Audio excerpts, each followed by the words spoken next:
Through the years, I've learned fascinating things from reading books about dogs. Here are 4 things. A dog must always die during the closing chapter. A dog's yawn is not a sign of boredom. It may indicate anxiety, timidity, or stress.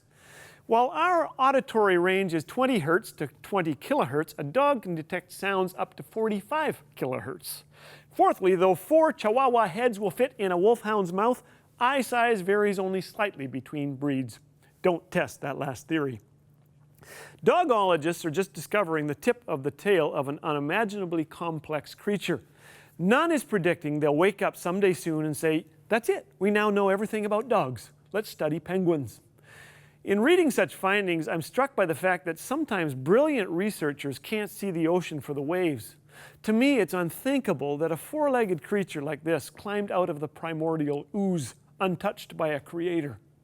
When I read that there are 100 million stars in our little galaxy, and that it would take a Cray supercomputer 100 years to simulate what occurs in the human eye each second, I give thanks for science because it helps me marvel at the awesomeness of God's creation. But the greatest minds of science have at times been humbled. In 1977, Time had a cover story, "How to Survive the Coming Ice Age." Asbestos wasn't banned until 1978, and I grew up in an era when smoking was good for you. I think the Surgeon General smoked. It's easy to laugh at ignorance of the past, but do we really think future generations won't laugh at us? "The wisdom of this world will always be out of date," said Tim Keller. "The things that well-educated intellectual people of one generation believe are almost always mercilessly ridiculed by the next generation of intellectuals."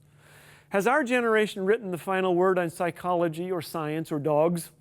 No. I love science, but that's not where my faith is. It's in a God who is unchanging, who filled his creatures with meaning and purpose. Isaac Newton, often regarded as the most influential scientist in history, wrote, "In the absence of any other proof, the thumb alone would convince me of God's existence." I agree, and I thank God for my dog.